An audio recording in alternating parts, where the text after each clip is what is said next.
کریم اما بعد فاعوذ باللہ من الشیطان الرجیم بسم اللہ الرحمن الرحیم القارعۃ ما القارعۃ وما ادراک ما القارعۃ یوم یکون الناس کالفراش المبثوث وتکون الجبال کالعہن المنفوش صدق اللہ العظیم اللہم صل علی سیدنا و مولانا محمد وعلی آلہ و اصحابہ اجمعین۔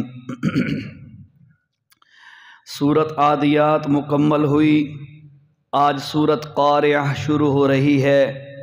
سورت عادیات میں اللہ تعالیٰ نے گھوڑوں کی قسمیں کھائیں اور پھر انسان کو یہ بات سمجھائی کہ ارے انسان، اللہ تعالیٰ تم پر احسان کرنے والا ہے اور تم اللہ کا ناشکرا ہے، اور مال کی محبت تیرے دل میں ہے، دین کے معاملے میں تو غفلت کا معاملہ کرتا ہے۔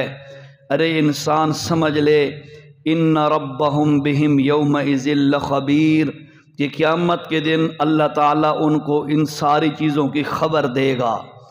اس کے بعد فوراً سورت قارعہ آئی کہ قیامت کا نقشہ کھینچ کے اللہ نے رکھ دیا کہ قیامت کے وقت، جب قیامت کے دن جب تم آؤ گے اس وقت کیا حال ہوگا، یا قیامت جس وقت آئے گی اس وقت کیا حال ہوگا۔ تو فرمایا القارعہ، یہ قیامت کا ایک نام ہے۔ القارعہ، کھڑکھڑا دینے والی ایسی آواز جس کی وجہ سے انسان خوف زدہ ہو جاتا ہے، جس طرح یہ بادل کی خطرناک گرج انسان کو پریشان کر دیتی ہے، اس سے کئی گنا زیادہ وہ قیامت کا کڑاکہ ہوگا۔ تو فرمایا القارعہ، وہ کڑاکے والی آواز ہوگی، انتہائی اتنے کڑاکے والی آواز ہوگی کہ صرف کانوں نہیں، دل نہیں، جسم کے ہر عضو تک اس کا اثر جائے گا، اتنی کڑاکے والی آواز ہوگی۔ اللہ فرماتے ہیں القارعہ، قرآن مجید میں قیامت کے مختلف نام استعمال کیے گئے۔ کہیں پر فرمایا اذا وقعت الواقعہ، الواقعہ بھی نام ہے، کہیں پر فرمایا الطامۃ الکبریٰ، اور کہیں پر فرمایا جاءت الصاخہ، کہیں پر مختلف، یعنی اللہ تعالیٰ نے قیامت کے نام لیے کیونکہ قیامت بہت شدید چیز ہے، انتہائی خطرناک چیز ہے۔ اور اللہ تعالیٰ نے فرمایا القارعہ، وہ کڑاکے والی آواز، مل قارعہ، کتنی سخت آواز ہوگی، کیا ہوگی وہ آواز، وما ادراک مل قارعہ۔ انسان تو جتنا بھی غور کر، تو جتنا بھی سوچ کر، تو اس کڑاکے والی آواز کو نہیں پہنچ سکتا جو وہ شدت اور ہولناکی اس قیامت کے دن کی ہوگی۔ یہ کچھ عرصہ قبل میں نے سنا ہے کہ کوئی ویڈیو بنائی گئی ہے، مووی بنائی گئی ہے قیامت کے اس پر، میں قیامت کیسے آئے گی، اس کے اوپر جو ہے یہ ساری چیزوں کو تباہ ہوتا دکھائی دیا گیا ہے، یعنی دکھایا گیا ہے کہ یہ اس طرح قیامت ہوگی، یہ ہوگی، وہ ہوگی۔ اللہ فرماتے ہیں وما ادراک مل قارعہ، میرے بندے تم اس ایک کڑاکے والی آواز کی بھی تمہیں پتہ نہیں ہے کہ وہ کتنی شدید ہوگی۔ یہ دنیا میں تم تشبیہیں بناتے رہو، یہ تشبیہیں اس کے لاکھویں حصے تک بھی نہیں پہنچ سکتی۔ اسی لیے یاد رکھیے گا، یہ جو ویڈیوز ہوتی ہیں، موویاں، فلم، ڈرامے، جو اس قسم کی چیزوں پر مبنی ہوتی ہیں، ان کو دیکھنے سے علماء کرام منع فرماتے ہیں۔ اس کی وجہ یہ ہے کہ ان جیسی چیزیں دیکھو گے تو یوں سمجھے گا بندہ کہ یار واقعی اس طرح کے حالات ہوں گے، وہ حالانکہ وہ تو ایک معمولی سی چیز ہے، بندوں کی بنائی ہوئی موویاں ہوتی ہیں۔ چلو یہاں پر ایک مسئلہ اور بھی ذہن میں آ گیا، توجہ سے سنیے گا، غور کیجیے گا اس بات پہ۔ آج کل میڈیا پر کچھ انبیاء کے بارے میں ویڈیو گردش کرتی نظر آتی ہیں، کچھ اولیاء کے بارے میں گردش کرتی ویڈیوز نظر آتی ہیں۔ اصحاب کہف جو ہے اولیاء اللہ، ان کی موویز بھی ہیں۔ انبیاء یوسف علیہ السلام، ابراہیم علیہ السلام، موسیٰ علیہ السلام، ان کی ویڈیوز بھی منظر عام پہ آئی ہیں، بنائی گئی ہیں۔ کیا ان ویڈیوز کو دیکھنا، یا تیسرے نمبر پہ پرانی جنگوں پر مبنی ویڈیوز بنائی گئی ہیں۔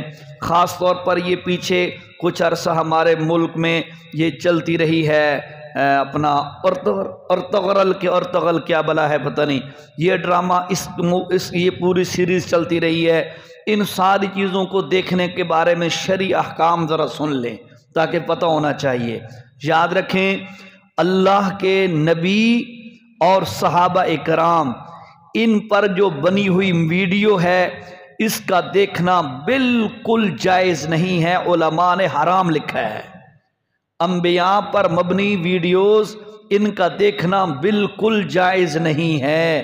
اس کی وجہ یہ ہے اللہ تعالیٰ نے انسان کی نیچر اور فطرت ایسی بنائی ہے کہ انسان جب کسی چیز کو مووی میں دیکھتا ہے اسی کو حقیقت سمجھ بیٹھتا ہے۔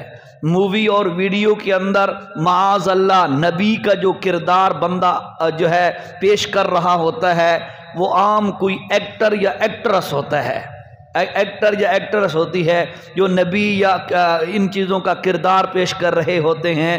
تو یاد رکھیے گا پوری دنیا کے لوگ جمع ہو جائیں اللہ کے کسی نبی کی شان کا مقابلہ نہیں ہو سکتا۔ اس لیے انبیاء بندہ جب سمجھتا ہے نا کہ ابراہیم علیہ السلام یوں تھے، موسیٰ علیہ السلام یوں تھے، ابو بکر صدیق یوں تھے، سیدنا علی یوں تھے، سیدنا حسین یوں تھے، سیدنا عمر یوں تھے، جب یہ بندہ ذہن میں خاکہ آتا ہے تو بندہ سمجھتا ہے یوں ہی تھے، حالانکہ یہ لوگ گندے اور غلیظ ہوتے ہیں، نجس ہوتے ہیں، یہ تو پتہ نہیں ان کا کردار ہی کیسے ہوتا ہے، اللہ معاف کرے، ٹھیک ہے۔ اس لیے ان چیزوں کا دیکھنا بالکل جائز نہیں ہے۔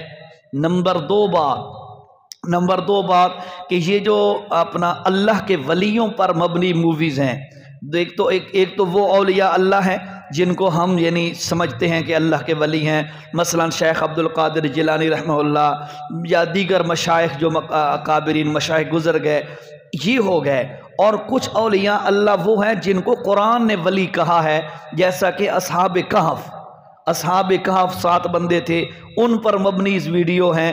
تو یاد رکھیے گا چونکہ اللہ کے ولی تھے، نبی نہیں تھے، اس لیے ان لوگوں کی ویڈیوز اگر کوئی بندہ دیکھے اور غیر محارم اور بے پردگی کا چانس نہ ہو تو پھر ان کے دیکھنے کی رخصت ہے، اجازت ہے کہ بندہ ان چیزوں کو دیکھ سکتا ہے، اگر دیکھنا چاہے تو، نہ دیکھنا پھر بھی بہرحال بہتر ہے۔ تیسرے نمبر پر ہے کہ فوجی اور ارطغرل ڈرامہ ہے، جس طرح ہے اس قسم کی چیزوں پر مبنی موویز ہیں کہ فلاں محمود غزنوی پہ، سلطان محمود غزنوی پر ویڈیو ہو گئی، یا فلاں شیخ صلاح الدین ایوبی پر ویڈیوز ہو گئیں، یا اس قسم کی جو موویز اور ویڈیوز ہیں ان کے بارے میں یاد رکھیے گا اگر ہم یہ سمجھیں کہ ان چیزوں کو دیکھنے سے ہمارے اندر دین اور جہاد کا شوق پیدا ہوگا تو یہ بہت بڑی جہالت والی بات ہے۔ ویڈیوز دیکھنے سے، فلمیں دیکھنے سے دین کا شوق نہیں آتا، قرآن و سنت کے پڑھنے سے دین کا شوق پیدا ہوتا ہے۔ ہاں اگر بے پردگی کا خطرہ نہ ہو تو پھر ان ویڈیوز کو بھی دیکھا جا سکتا ہے، لیکن ایسا ممکن نہیں ہے کہ بندہ کہے بے پردگی کا چانس نہیں ہوتا۔ مولانا مفتی رشید احمد صاحب رحمہ اللہ جو کراچی جامعۃ الرشید کے بانی مبانی تھے، انہوں نے فرمایا کہ دیکھیں ایک عورت کو دیکھنا گناہ ہے اور عورت کی تصویر یا ویڈیو دیکھنا اس سے بڑا گناہ ہے۔ عورت کو لائیو دیکھنا گناہ ہے لیکن عورت کی ویڈیوز اور تصویر دیکھنا اس سے زیادہ گناہ ہے۔ پھر انہوں نے اس کی لاجک بھی لکھی ہے، وجہ بھی لکھی ہے، فرمایا عورت کو بندہ دیکھنے لگے تو نظر اٹھانے لگے، دل میں کچھ نہ کچھ خوف ضرور ہوتا ہے کہ یہ برا نہ مان جائے، وہ یہ کوئی جملہ نہ کہہ دے، چلو وہ نہ کہے تو دوسرا بندہ مجھے نہ کہہ دے، بھئی کیا دیکھتا ہے بھائی، یہ کچھ نہ کچھ خوف اور خطرہ ہوتا ہے بندے کے دل میں، جاکھا ہوتا ہے ہلکا سا، ٹھیک ہے۔ لیکن جس وقت ویڈیو بندہ دیکھ رہا ہوتا ہے یا تصویر بندہ دیکھ رہا ہوتا ہے اس وقت کوئی خوف خطرہ نہیں ہوتا، سر کے بالوں سے پاؤں تک 50 نہیں 5000 دفعہ بھی دیکھ سکتا ہے، کوئی رکاوٹ اور مانع نہیں ہوتی۔ اس لیے مفتی رشید احمد صاحب رحمہ اللہ نے لکھا ہے کہ لائیو عورت سے زیادہ ویڈیو اور تصویروں میں عورت کو دیکھنا خطرناک ہے، لہذا ان چیزوں سے اوائڈ کرنا چاہیے، احتیاط کرنی چاہیے، بچنا ضروری ہے۔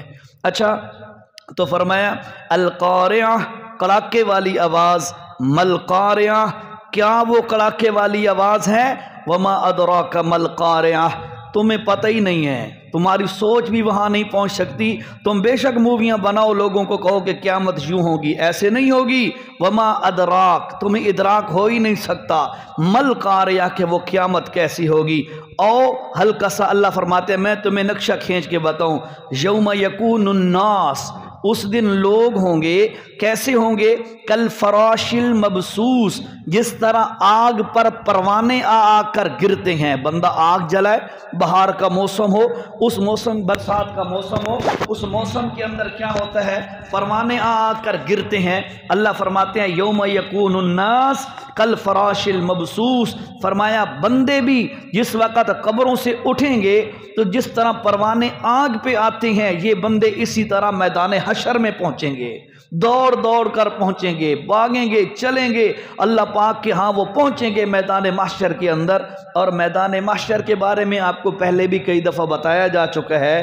ہمارے ہاں یہ جو مشہور ہے کہ میدان عرفات جو ہے مکہ کے ساتھ ایک علاقہ یعنی وادی ہے، اس کو میدان عرفات میدان عرفات کو میدان محشر لوگ سمجھتے ہیں۔ بھئی یہی ہوگا جمع ہونے کا؟ نہیں بھائی، یاد رکھیے گا یہ عرفہ سے ہے، عرفہ معرفت سے ہے، اور یہ وہ مقام ہے جس کے اندر ایک جبل رحمت ہے۔ حضرت آدم علیہ السلام کو اللہ نے یہ نیپال اور یہ جو ممالک ہے ان کے اندر اللہ نے آدم علیہ السلام کو زمین پر اتارا تھا۔ سیدہ حوا علیہ السلام ان کو ملک شام اور ان علاقوں میں اللہ پاک نے زمین پر اتارا تھا جب جنت سے اتارا تھا۔ اس کے بعد ان کا رخ ایک دوسرے کی طرف اللہ نے کیا اور یہ چلتے رہے، 40 سال کا عرصہ گزر گیا، یہ چلتے رہے 40 سال کے بعد میدان عرفہ میں جو جبل رحمت ہے، عرفہ کا پہاڑ، وہاں پر جا کر ان کا ایک دوسرے کے ساتھ دوبارہ ملاپ ہوا، یعنی آمنا سامنا ہوا۔ ان کا آپس میں وہاں پر اکٹھا ہونا، رب کی حضور جو ہے رب کی جو ہے حضور توبہ کا قبول ہونا، یہ سارا پروسیس وہاں پہ ہے۔ اس لیے اس کو میدان عرفہ کہتے ہیں کہ انہوں نے آپس میں ایک دوسرے کو معرفت کر لی، پہچان کر لی ایک دوسرے کی۔ اس جگہ کا نام میدان عرفہ ہے، اس میں میدان محشر نہیں ہوگا۔ علماء کی تحقیق کے مطابق یہ جو ملک شام کا لفظ آتا ہے احادیث میں، یہ میدان عرفات ہوگا۔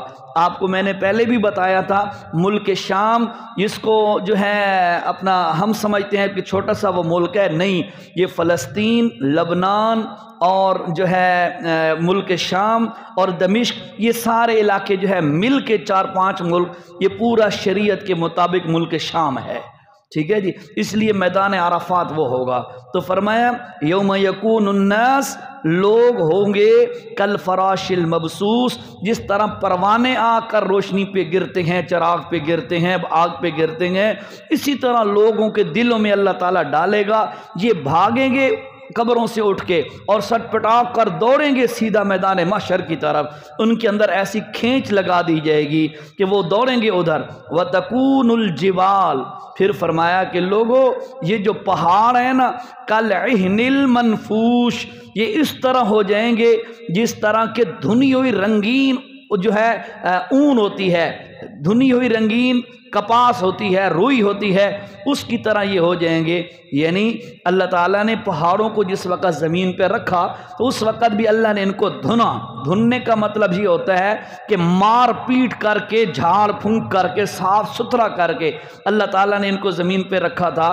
جب قیامت کا دن آئے گا تو ہولناکی کی وجہ سے ان پر پھر مار پڑے گی اور یہ اس طرح اڑیں گے جس طرح ہوا کے اندر بلبلے اڑتے ہیں یا جو ہے کپاس کے ذرات اڑتے ہیں، روئی کے ذرات اڑتے ہیں، اس طرح یہ اللہ پاک کی یعنی اتنا وہ سخت دن ہوگا کہ اس دن یہ اڑ رہے ہوں گے۔ اللہ فرماتے ہیں بندو سن لو، غفلت کا مظاہرہ نہ کرو جو پچھلی صورت میں تھا، نہ شکری نہ کرو، اللہ کے معاملے میں توجہ کے ساتھ زندگی گزارو۔ وہ دن آنے والا ہے، بڑا سخت دن ہے۔ آگے کیا ہوگا؟ آگے اعمال کا وزن ہوگا، کیا ہوگا انشاءاللہ کل کے درس میں انشاءاللہ بیان کریں گے جی۔ الحمدللہ رب العالمین والصلاة والسلام على اشرف الانبیاء والمرسلین وعلى آلہ واصحابہ اجمعین۔ اللہم انک عفو کریم تحب العفو فاعف عنا یا رحیم یا کریم۔ ربنا آتنا فی الدنیا حسنہ وفی الآخرة حسنة وقنا عذاب النار۔ اللہم اغفر لنا قبل الموت وارحمنا عند الموت ولا تعذبنا بعد الموت ولا تحاسبنا يوم القيامة إنك على كل شيء قدير اللهم توفنا مسلما والحقنا